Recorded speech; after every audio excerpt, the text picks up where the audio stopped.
autre phrase qui a retenu mon attention, si vous le voulez bien, et j'aimerais vous faire réagir sur celle-là. Je ne cesse de le répéter aux Français juifs qui sont de plus en plus nombreux à se tourner vers nous. Non seulement le Front National n'est pas votre ennemi, mais il est sans doute dans l'avenir le meilleur bouclier pour vous protéger du seul vrai ennemi, le fondamentalisme islamiste. Donc, j'irai, madame, en Israël à l'invitation des autorités officielles israéliennes. Marine Le Pen, c'est à la fois la Shoah et la Gay Pride, le sentier et la cage aux folles, et c'est clair que de ce point de vue-là, elle est complètement sur une ligne pro-israélienne, ce qui est normal. Elle sait qui a le pouvoir, qui a l'argent, qui tient les médias, qui tient les banques. Par conséquent, elle va dans le sens du vent, c'est normal. Hein. Elle n'a aucun courage, cette femme-là.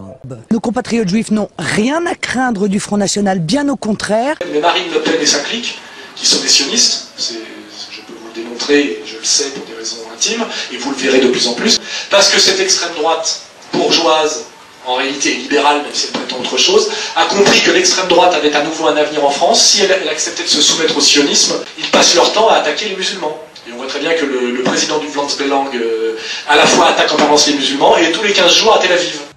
Le vice-président du Front National, Louis Alliot, connu également comme le conjoint de Marine Le Pen, se trouvait en Israël de dimanche à mardi soir. Un déplacement tenu secret, mais qui a finalement été révélé lundi par le site internet GSS News. Selon ses proches, la présidente du Front National nourrit de longue date le désir de se rapprocher d'Israël. Donc, j'irai, madame, en Israël à l'invitation des autorités officielles israéliennes. Et ces gens-là déclarent leur allégeance et leur amour total de l'État sioniste. Il y a également au Parlement européen des groupes Europe-Israël dans lesquels on retrouve, alors c'est très étrange, des gens comme Monsieur Gobert, qui est un ami de Sarkozy, qui est président de la LITRA, mais également Marine Le Pen. Personne ne peut croire que monsieur l'ambassadeur se soit trompé de porte.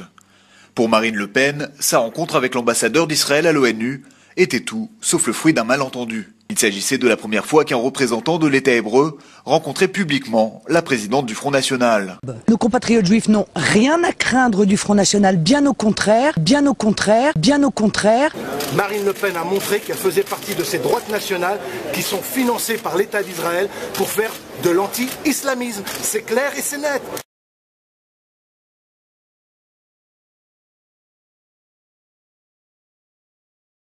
Il y a une chose qui monte, ce sont les menaces à l'égard de nos compatriotes juifs, dont l'immense majorité sont les victimes de fondamentalistes islamiques. Personne ne doit être conduit contre son gré ou à son insu à manger halal. Ce sera halal et rien d'autre. Eh bien, ceci est un véritable scandale. Je trouve qu'il s'agit là d'une violation très grave de la laïcité.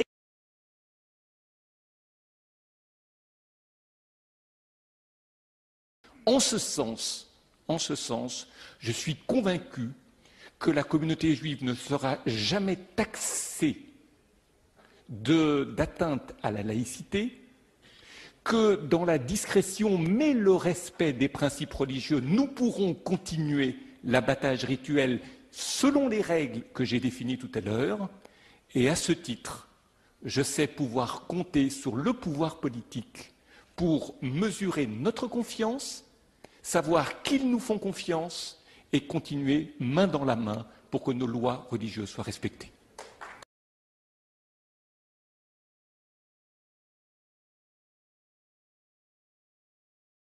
Le complot sioniste, ça n'existe pas. À vos yeux. Non. Non? Non. Bon.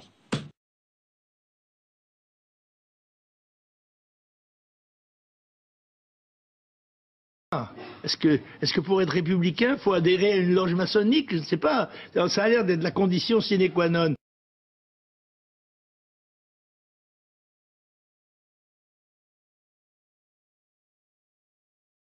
L'ouverture façon Marine Le Pen, ça donnait ça en juin dernier.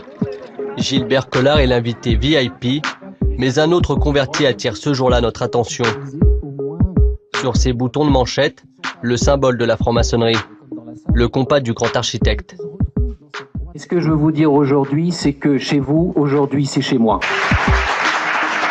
Un franc-maçon applaudi par des frontistes, la scène est étonnante.